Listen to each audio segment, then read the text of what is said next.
10th standard மேக்ஸில் exercise 1.4ல் first some பார்க்க போகிறோம். கொஸ்டின் வாசிக்கிறேன் பாருங்கள். Determine whether the graph given below represent function. அது வந்து ஃபங்க்ஷன் இது பண்ணிக்கிறாங்க. given a reason for your answer concerning each graph அப்படின்னு சொல்லியிருக்காங்க. ஓகேங்களா? ஸ்ட்ரெயிட்டாகவே சம் போய்க்கலாம். சொல்யூஷன் எழுதுகிறோம் பாருங்கள். ஃபஸ்ட்டு சம்மு நான் கிராஃப் எடுத்து வரைஞ்சிக்கிறேன். ஓகேவா? ஃபஸ்ட்டு கிராஃப் பாருங்கள். நமக்கு இது வந்து நம்மளுக்கு ஃபங்க்ஷனா அப்படின்னு சொல்லிட்டு கேட்டிருக்காங்க. ஃபங்க்ஷன் அப்படின்னு சொன்னால் ஒன்றும் கிடையாது. இதை மாதிரி கிராஃப் கொடுத்துருந்தாங்க அப்படின்னு சொன்னால் இதில் ஒய் ஆக்சிஸ் இருக்குது இல்லைங்களா, ஒய் ஆக்சிஸுக்கு ஈக்குவலாக நம்ம என்ன செய்யணும் அப்படின்னா இதில் ஒரு கோடு வரையணும். ஓகேங்களா? அது கோடு வரைஞ்சால் அது வரைகிறேன் பாருங்கள். ஒய் ஆக்சிஸுக்கு ஈக்குவலாக ஒரு கோடு வரைகிறேன். ஓகேவா? வரைஞ்சாச்சு.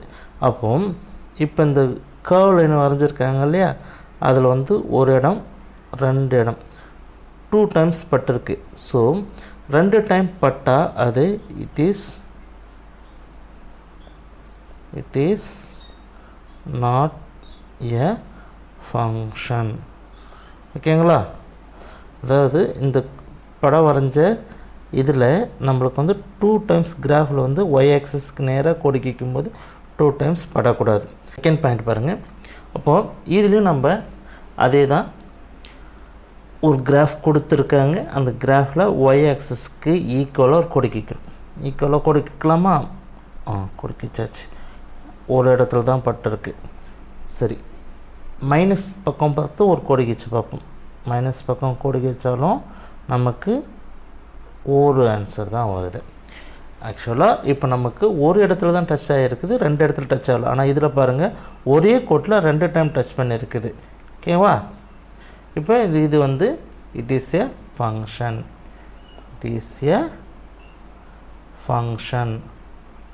ஓகேங்களா?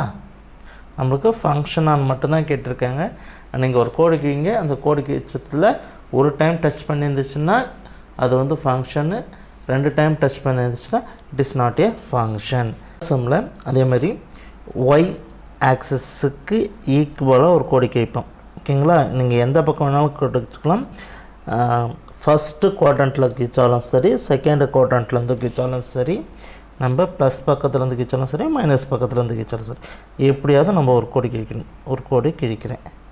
ஓகேங்களா? கோடி கிழிச்சிட்டேன் பாருங்கள். இதில் ஃபஸ்ட் கீழேருந்து பார்ப்போம். இந்த இடத்துல டச் பண்ணியிருக்குது, இந்த இடத்துல டச் பண்ணியிருக்கு, இந்த இடத்துல டச் பண்ணியிருக்குது.